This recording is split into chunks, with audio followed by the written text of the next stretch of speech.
Noticiero Pinos TV. Salut, c'est Awilo Longomba, le propriétaire de tous les dossiers. Faites comme moi, abonnez-vous massivement sur Congo Schengen TV, enfant de Juifs Noirs. Branchez-vous, on est ensemble. One love.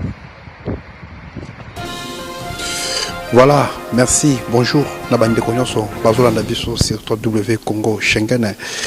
Merci Mingi Bisika Bozwami, merci na Libaku Munene Bosil Kozwama na katikati ya Bisika Bozwami et puis na banda kuna bino na ndenge boyambingai.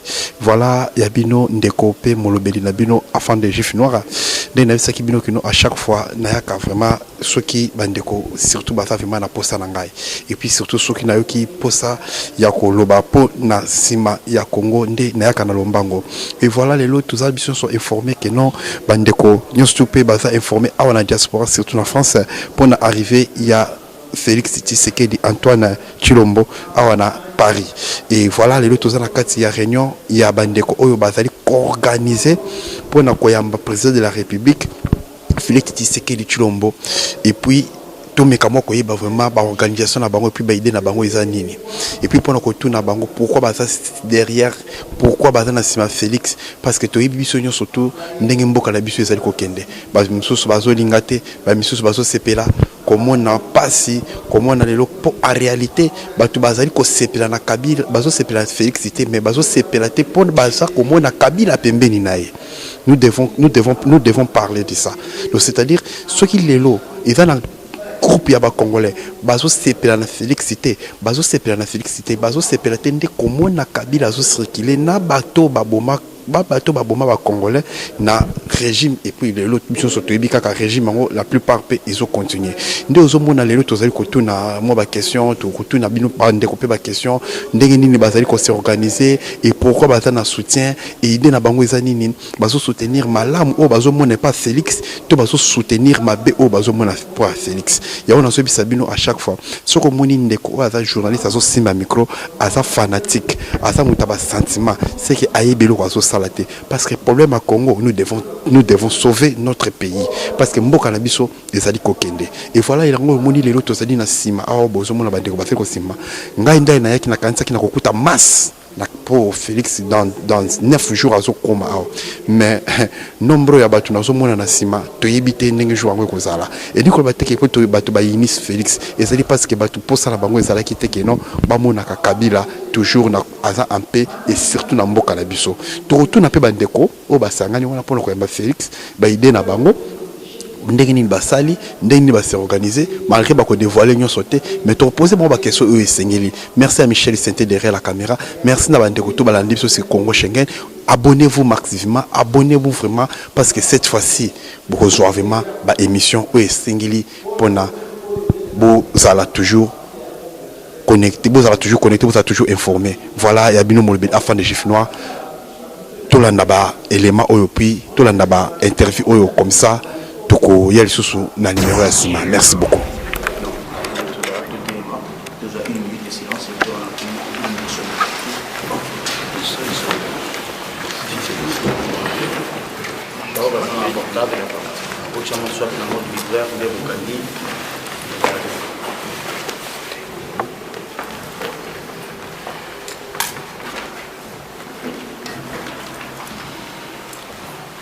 On prend une minute de silence, s'il vous plaît.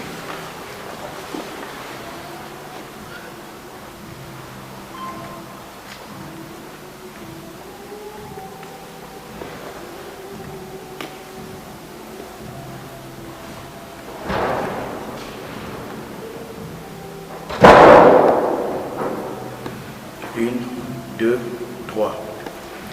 Debout Congolais, unis par le sort, unis par l'effort pour l'indépendance de son enfant, longtemps courbé, et pour le bon, prenons le plus bel élan dans la paix, au peu pardon, car la peur, nous bâtirons un pays plus beau qu'avant, dans la paix, citoyens, entonnez l'hymne sacré de notre solidarité.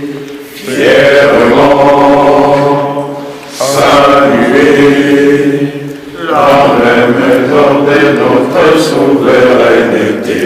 Congo, on bénit Congo, des aïeux Congo, au pays Congo, bien-aimé Congo, nous pleurons consoler, nous assurerons ta grandeur.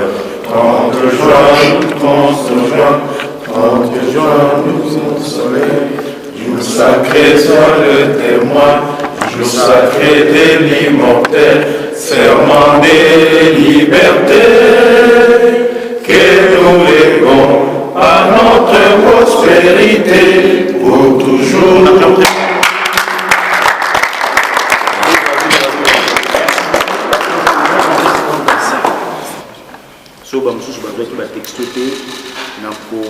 Que parfois on a des retours.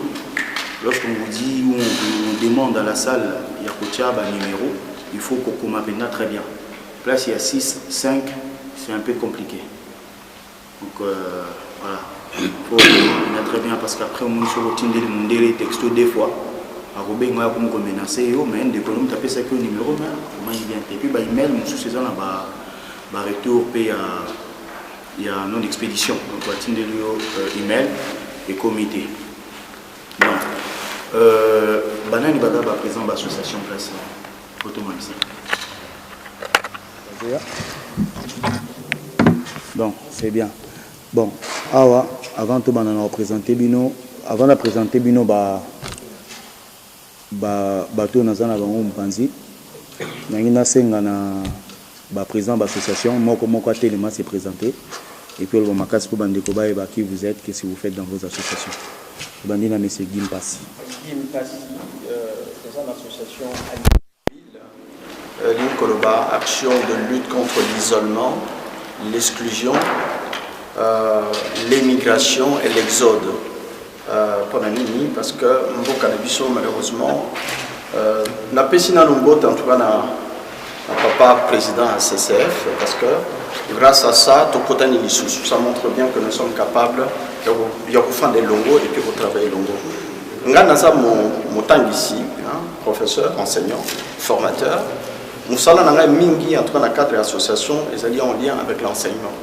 Parce que nous voyons bien que ce qui qualité d'enseignement, nous avons Mabé, Mbokapé et Baby. Il y a un peu d'en profiter, Nathan Nazali Boye. Ce qui n'a qu'à dire, il y a des enseignants, des formateurs, des professeurs. À la fin de la réunion, se trouve au temps, il y a beaucoup de temps. Il y a des solo. Pendant Nathalie Likamouya, enseignement, merci. Merci encore. Je crois qu'il y a un monsieur. Bonsoir. Denis Moulin-Aristote, président de l'association d'étudiants congolais d'Île-de-France et représentant de l'étudiant congolais de France. Master de finance d'entreprise, asset manager chez CIC. Donc du coup, c'est un peu ça. Je représente les étudiants de France. Merci beaucoup. Madame. Je suis Mami Béa Touba. Mami Béa Touba, présidente de l'association Aigle du Congo. Donc nous, on soutient les actions du président. On a créé cette association pour soutenir les actions du président par rapport à tout ce qu'il nous a proposé. Par exemple, au niveau des écoles, scolarité, tout ça, la gratuité. Et nous, on est là pour soutenir toutes ces actions-là. Merci. Merci. Je suis président de l'association Bossal RPC. Vous allez pour le changement de mentalité, l'éducation et la jeunesse. Nous avons formé, nous avons un centre d'éducation à peinture, de briques, en maçonnerie, dans l'informatique. Nous avons toujours ça pour la commune et Yansel. Nous avons fait toujours ça la même chose. Merci.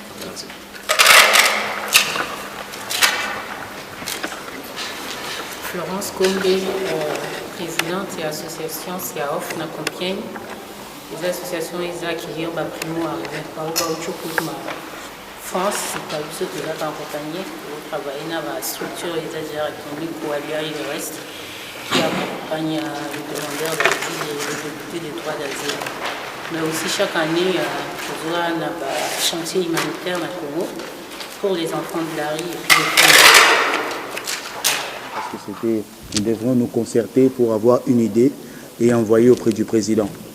Et juste après la réunion, on a reçu un mémo de la part des médecins de France. Il y a aussi vous, je crois, des étudiants de France. Il y a encore une association comme ça, Miss et Mystère France, je crois, qui ont aussi envoyé des mémos. Donc, votre mémo, monsieur, je vous l'ai dit déjà, votre mémo et celui des médecins. Donc, on les a associés à les deux. Donc, les deux mémos seront envoyés auprès du président, donc avec ce que nous sommes en train de faire. Parce qu'il y a des points que vous avez demandé auprès du président. Certes, c'est dans la diaspora, mais je crois que ça soit un peu plus précis parce que le monde des étudiants, c'est un peu... voilà. Ce n'est pas mélangé avec tout ce que nous sommes en train de demander, consulat, donc les étudiants, je crois que nous sommes en train, ou le président lui-même, s'il a donné la gratuité scolaire, donc comprenez, c'est vraiment complexe. Il faut que vous soyez pris vraiment entre les mains, soyez pris entre les mains du président. Donc votre cas c'est particulier. Et pareil aussi avec les médecins. Donc les médecins c'est aussi un cas, parce que vous savez qu'en Afrique du Sud, parce que moi j'ai essayé même de demander à un des conseillers du président lors des émeutes en Afrique du Sud, s'il y avait moyen même de rapatrier nos médecins qui sont là-bas. Pour une personne qui a déjà été en Afrique du Sud, donc s'il y a 10 médecins en Afrique du Sud, au moins 700 Congolais. Donc nous avons une manne de médecins en Afrique du Sud. Donc voilà. Avant de lire le mémo, je tiendrai à vous annoncer ici que la CSF, c'est la communauté congolaise de France. J'ai essayé de brosser un peu sur l'historique la dernière fois. Aujourd'hui, je vais juste essayer de vous parler un peu. Donc, CCF, les alliés abréviation, il y a Communauté congolaise de France. Et pourquoi CCF? Pour beaucoup d'entre vous, Boébinga comme Papa Zagan, Boébinga comme combattant. Boébinga comme combattant, Boébinga comme Bamsou, Boébinga peut-être na Bomona, Boébinga combattant na 12e rue, Bamsou Boébinga footballeur, Bamsou Boébinga Boé. Mais, donc, pendant tous ces combats que nous avons menés, tu constates que na Bapignon so bazalaki présent, tu constates que le résident biso mingi na en France et dans la communauté structure moko toko za Bapignon so aux ala moka parti politique aux ala nani mais structure moko ko za teno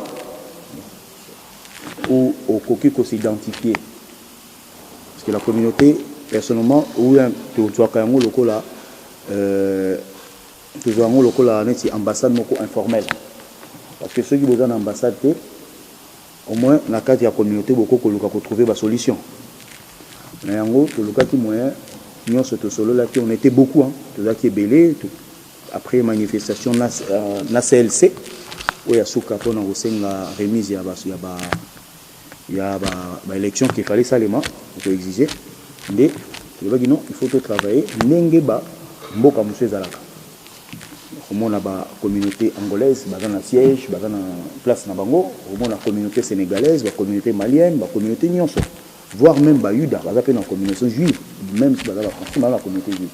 Donc, il y a des choses qui sont dans la communauté. Et puis, il y a des choses pour profiter de la président qui a fiche d'adhésion. Bon, mieux vaut en parler et que l'adhésion est dans la liberté. C'est-à-dire que oui, je peux être utile dans la communauté et à adhérer. Mais c'est là, et donc on empêcher binoté, dans l'association na bino, na ba cadre au besoin de travailler. dans le cadre où vous travaillez. Nous avons beaucoup de choses à faire dans le cadre de la communauté pour nous aider biso moko. Vous voyez que l'image de biso est kenda mingi mabe, l'image de la Congolais est kenda mabe, qui dit Congolais, bah ça déduire directement dans le Château Rouge. Tu veux dire que la détonation dans le Château Rouge bah mabe, mais couper sa caricature, il y a l'image de Moutaweze et c'est pas vraiment voilà, ils a bien fait. Donc il faut tout travailler pour redorer l'image de la Congolais parce que nous sommes nets as étudiants, as Congolais. Ben, est-ce que tout le monde est étudiant Congolais? As belé. Est-ce que tout le monde est médecin Congolais? As belé. Mais comment est-ce que tu vas vendre ensemble? Parce que vendre ensemble na biso c'est une bombe. Comment est-ce que biso va dans le cadre de la communauté où il y a des bandes to ça là va transfert où il est qui va transfert où il est qui et qui même budget na biso x5. Faut que le moyen ni toko ko travailler en mais dans l'ensemble. Lobi na sola qui to meka ko zo contact na communauté Afrique du Sud, bon on va plus que biso. Donc basengi biso moi déplacement to kende kuna en Afrique du Sud comme pe na Brazzaville. Donc na Brazzaville les akuto baza et belé ba surtout ba soldat, ba militaire baza pe belé kuna bango pe ba go sangana non. Ils ont vu ba vidéo zo les cas, ndé bazo benga. Donc, biso en France, il est toujours c'est que toujours dans besoin il y a des gens congolais tout puis participation en congolais. Parce que participation cause à la carte financière mais participation cause à la paix, yo moutouye, bah dit que tout ça il est koboy tout ça la journée à la culture ezali, la journée à Cambodge belé au sein dans la communauté. Donc voilà, donc pour na bateau bah na ba ko sepela ko adhérer pour voir après Francis qui est là à côté. Et puis, on a quitté ça là que non, forcer les gens, moni moutaï dans ces circonstances pour essayer fiche adhésion à signer par complaisance. Et puis, ils ont fait dans des volontés à moutier à signer. Bon. Sur le plan, il y a mobilisation. La côte on a vu ici, le président arrive bientôt. Protocole, il y a président, je crois que Bakoki Kokoma, au plus tard, mardi à 10h. Au plus tard.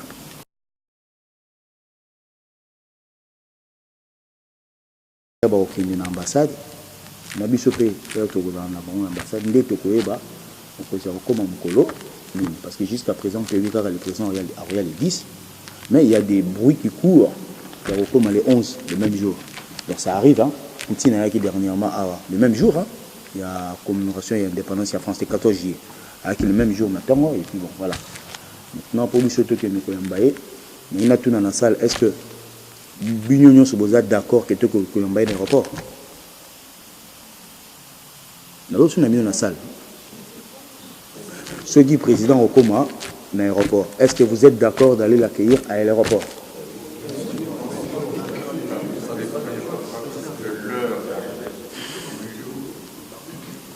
Donc il y a trois suppositions. Ce président est dimanche. À 20h. Vous allez après. Ce qu'on comme dimanche à 20h. Vous allez après.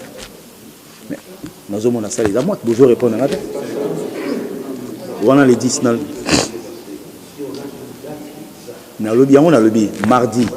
Parce que le numéro on a bien aux alades. Le numéro on a bien aux alades. N'est-ce pas? Alors, ceux qui vous allez d'accord pour battre les bandes va se baigner. Donc, je vous assure que finalement, tous êtes d'accord, bisognon sur Awa que il n'y a pas présent à l'aéroport. Donc, il faut que vous allez après et vous allez. Hein? Motion? Moi, j'ai un peu une préoccupation. Je crois que je vais me présenter après. Ma préoccupation, c'est par rapport aux aéroports en France. Ce n'est pas comme en Belgique. En France, nous avons le Bourget, nous avons Charles de Gaulle et nous avons Orly. Par une petite expérience, les autorités du genre Félix viennent souvent par Bourget. Est-ce que ça sera par Bourget? Si c'est par Bourget, le Bourget, il y a possibilité de lui réserver un accueil. Si c'est par Charles de Gaulle, vous voyez un peu l'immensité de Charles de Gaulle, vous ne saurez pas par quelle porte il sortira, ça sera très compliqué. Si c'est par Orly, ça risque d'être aussi pareil. Mais si c'est par le Bourget, je crois qu'il y a possibilité de le mobiliser quelque part pour savoir comment c'est-ce qu'on peut l'accueillir. Voilà, mesdames et messieurs, bonsoir. J'espère que vous avez un sur W Congo Schengen. Et c'est qui bino que notre zala qui a une réunion, il y a des Congolais, des Congolais, Sangana qui pour une organisation, il y a président de la République parce que bientôt il va arriver ici à Paris, en France, et il y a un autre télémi les loups sous de comprendre tout na bango comment on va s'organiser, comment idée na bango ezali et puis pourquoi besoin soutenir Félix Tshisekedi pour na idée à malamuto pour na erreur. Donc voilà tout mes camons tout na ndekwa pembe na biso tout mes camons ko yeba parce que réunion se continue mais tout ça vraiment l'attente. Bonjour papa. Bonjour. Nous sommes sur W Congo Schengen. Est-ce que nous sommes moi qui s'est présenté devant la caméra pour Bandeko Bazolanda? Ngana pasteur na kombo nangeza John Mukena Wanzambi na yena mobilisation to sali awa pona koyamba président Félix mutu mutu azopesa penser na ye pona évolution ya mboka na biso donc batangeli biso ba memo mutu ba association nyonso sali ba président ba association bazalia pona idée nini moko na moko ko pesa pour l'avancement ya mboka. Je crois que nous moto na tabimisi ba idée awa c'est très capital ba idée ba bimisi pour l'avancement ya mboka na biso. Donc to na kanti to liki batang ebele ba mbule ebele to senga na nzambe pour que mboka ebonga changement moko ezala.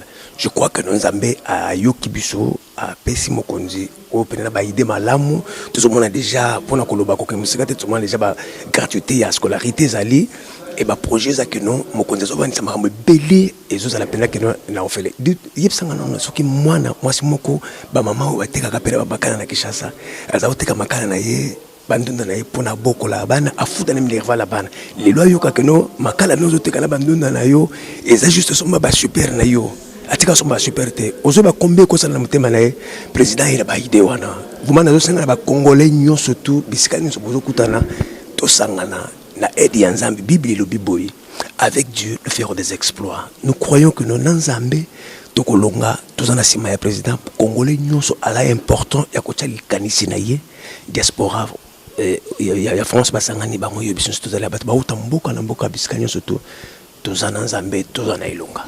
Merci beaucoup pasteur na komeka moko tuna mituna mibale misato parce que le lobo Congo na biso eza divisé. Je ne sais pas ce que vous êtes au courant, mais il y a qui a divisé. Le peuple congolais a divisé. Félix Tshisekedi est un frère de congolais. Mais selon Makambundenge Lekelaki, biso sotoyebi que non, place msusu mitema et c'est là qui était suite ya nini. Oh, yemoko Félix Tshisekedi alobaki na discours na alobaki que non, na eloko na zolo bana yebi que iko déranger mitema na bino. Oh, l'autre somona peut-être Rwanda bazaka toujours. Gratuité au zolo balelo, mais to sala ngona ba Rwanda. Donc ça là on a l'élo pour ba comité na niveau bacha Jeannette Kabila na place ya défense ya sécurité en Mboka la commission. Est-ce que vous assure vraiment na sima ya Félix Tshisekedi na ko poussa ba idée zolo ba bongo est-ce que ba idée wana ekozwa isika au moment oyo ya za na majorité té? Est-ce que tant que na sima ya Félix Tshisekedi oyebi kata frère na biso est-ce que ozo poussa ba idée no eza malamu est-ce que ozo ba azana banani? Oui, nakanisi bia nezali obi tozaki na slogan moko eliki bambula mingi te kala mingi te tololila ki mutu to azolo balika moko Kabila dégage. Ça c'est ezaki slogan na biso bazairo ba congolais.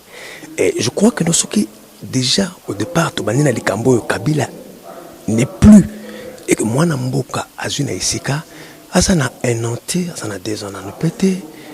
La majorité zana boko na été comment ko gérer nyoso wana pona lelo to se sentir que non Kabila a se dégagé. On a répondre yo na bi que non azana na 2 ans te ana 2 ans te auti kozwa bokonzi. Imaginez-vous yo munoza wana est-ce que soko continue ndako mosongolo koti babiko kezaki ko funga bafunga okokanga nyoso mbala moko ya malembe likambo biso ba congolais il faut faire confiance na muto nzamba tsheli biso surtout na confiance te yo soko lingite ngala lingi. Et on a limité tout cause dans les camotes Bible le mina bisoboye qu'un pays divisé ou une maison divisée ne peut pas subsister. Jamais va subsister. Il faut une unité, il y a une puissance dans l'unité. Makanisi na yona yangai, to pousser la premier la président to kosolo nae. Le mieux pour lui c'est qu'il écoute tout le monde. Omoni akuti makambo zaki akubongate izana bato bazoki pena mboka wana bazaki makambo zaki pena bien. Bon oyo tuninga moto na moko par rapport ya ba Jeannette bazoko tcha bango bale. Bien aimé, mon frère, ça n'a pas murmuré kaka makambo. Ce n'est pas le murmure, c'est confirmé. Oui, na zolo banayo. Ça journaliste j'ai vérifié. Oui, yango na zolo banayo. Ndeko tous en a confiance ou pas, surtout en a confiance de Tokolonga. Tous en a confiance ou pas, tous Tokolonga, mais dès qu'on a vu sur Félix Tshisekedi ayaki en Europe, a sali ba campagne à lobby que non aluka moye ba longola ba sanction oyo bandeko ba boma ki bandeko na biso. Il faut trouver on ndeni aussi longtemps to na passe. On a zo promettre yo na angle spirituel parce que tout biso ba sanza mbeto ko kota makamyo sto bonbonte.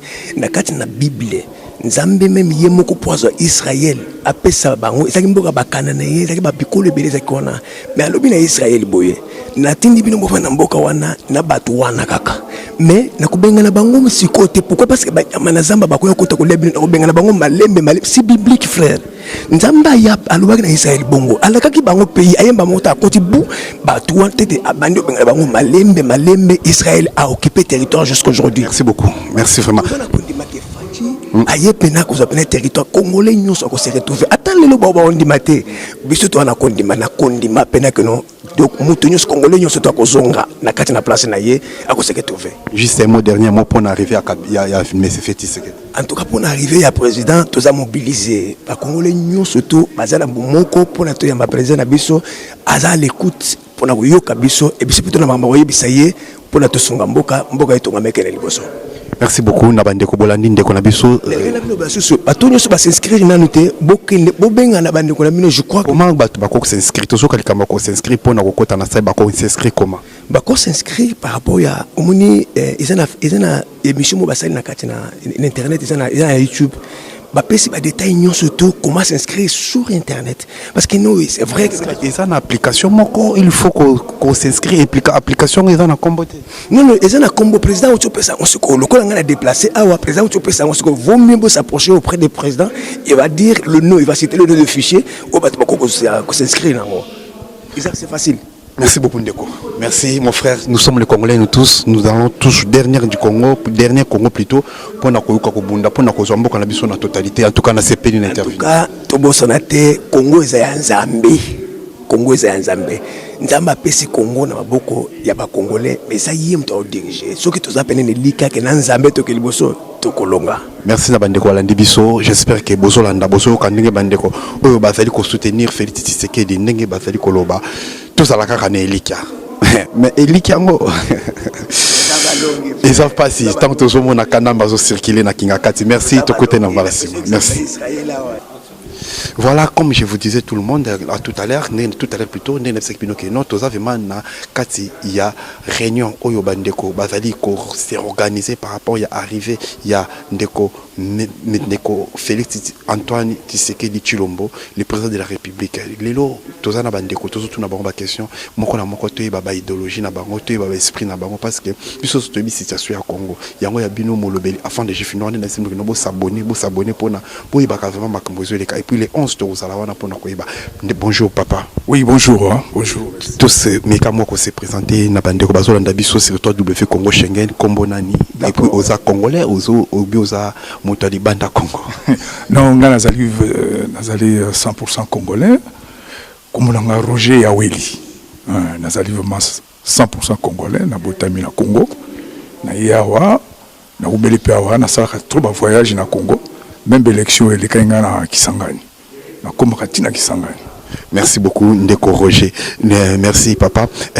Tomunyo Nasima Awawa na ba organisation ya monsieur le président Oakoya bientôt dans 9 jours si je vois bien. Oza Nasima ya Félix Tshisekedi ozo ko soutenir pourquoi oza ko soutenir par rapport ya quoi ya makambuni ya malamu oyo moni Nasima Félix. Bon, moi personnellement nazo soutenir tout d'abord le président parce que quand on dit Félix, c'est comme un individu, mais président de la République. Aux Aromon, Ali président congolais.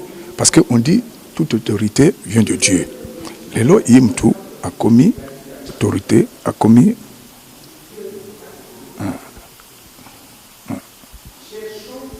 Les lois Yimtu a commis président de la République.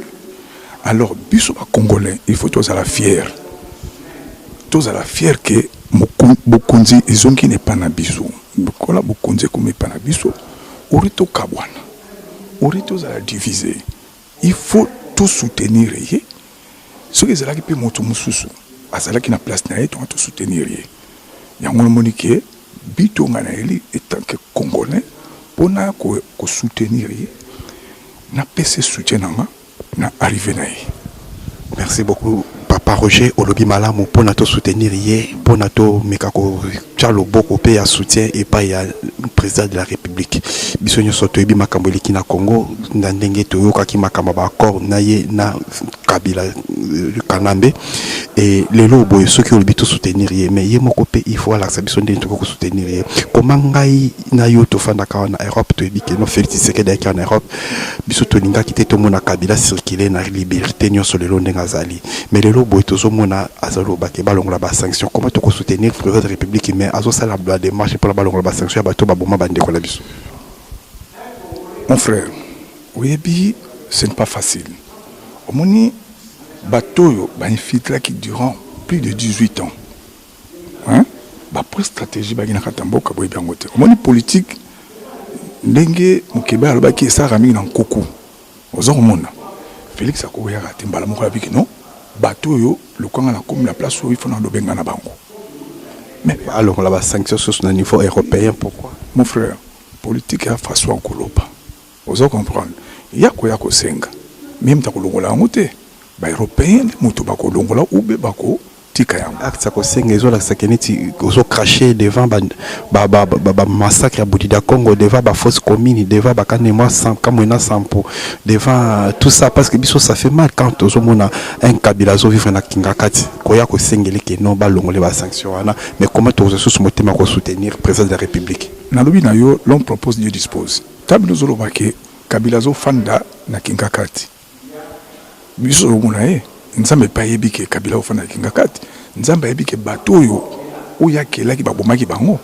Nzambe pa yebi na suka parce que je vais te dire quelque chose, hein? Nana organisé ki ba élection na kati ya Congo. Moi j'étais à Kisangani. Ezaki nani? Kabila. Nana kanga ba internet. Ezaki nani? Kabila. Nana lingai ko proclamer candidat ya lingi ezana. Monsieur Kabila. Alors ba Congolais ba comprendre ngo. Ndenge nini lokwana eye na maboko ya mwana mboka. Alors tokene pe musika total ngo pe côté spirituel. Ozo monde to busa makambo ebele wana to linga nanu to za la soudé. Soki to za soudé. Okomona makambo susu nzama lokitsa ngaka parce que baninga omona baninga te balo bakombo ya nzambe. Menga na moni au soit deuxième dans une interview bozo bakama mbanzambe mbanza. Je suis pas un pasteur mais nakina on dit tanasali plus 30 ans la poto mais nakina on dit manzambe na Kisangani. Donc nzamba benga na ndimi na Kisangani mais je suis pas un pasteur. Ya on a ba ke nous ba msubatika ko sakana na kombo wana pona monaki à l'œil. Donc ngai moko na moni. Ya on a bi ke non bokonzi oyo peuple congolais na Kisangani tanga na komuna Kisangani. L'élection il y a 2011 mais peuple azol ba kumba candidat mais azako sambela makile tangate oui tant bato poto ba benga ba bi zonga ngabi na zonga par rapport à quoi o bazali na Kisangani na baba nyama mais tant eleki bato ba otambola na o mona ba mama ba tata ba tout ça c'est grâce à Dieu aux hommes on tout aux qui sont et pas à Dieu to simba siko président oyo ozomona to simba ye ogomona mboka ekendi boso ngai na kolobao naza un ancien na école ya technique ya Kisantu na ye awa na mboka oyo na 1986 na fandi na saiba voyage mingi na collègue nanga monsieur Kikudi Kitenge to sala entreprise plus de 20 ans d'électricité ozomona to tungi mingi awa même koya na yawa tu es tout ça la sous kocha ba armoire moko ça un peu bref parce que aux hommes elle on a sengi sukoluka présence akoya batika biso tout ne ba question parce que biso na to mamael na biso awa to kene na ngokuna to zo bandeko baza ko chômer to zo misala kuna ezate to ko zo mbongo na posa président. OK. Toujours matériel tous en haut tout qui n'est qu'au créer ma misale. Merci beaucoup. Bandeko bazaku na bazako chômer bazwa moins pe akobika. C'est ça. Merci beaucoup. Merci à Michel. Merci na bandeko nyoso balandi biso et puis voilà, j'espère que ça continue. Merci. Voilà, bandeko tout bolandi biso sur W Congo Schengen mbote mingi lisusu na ndenge to bolandi biso bisika bozwami bino moko bolandi bandeko ndenge basili koloba ndenge bandeko basili ko s'exprimer devant votre caméra et puis devant votre chaîne Congo Schengen. Donc toujours c'est là les 11 jours oyo président de la République M. Félix Tshilombo Tshisekedi va recommander à Paris. Vous s'abonner sur W Congo Schengen. Vous restez toujours branché sur W Congo Schengen parce que les 11 Borozala Narozalawana et puis na 4 pour nous toujours ba image et puis tout l'accès merci beaucoup à Michel Santé qui est derrière la caméra. Merci à mon vieux Apache Bora, merci à Willy Sionga, merci Australie ya lolo loleka na pesi bato to bambote o balanda kangai n'hésitez pas à repesa ngali susu moi ba courage ndenge zala kaka j'espère que bolandi bande ko na biso ba congolais ndenge ba lobby par rapport ya arrivé ya Mokonza Mboka. Merci tokota na numéro 6. Merci beaucoup.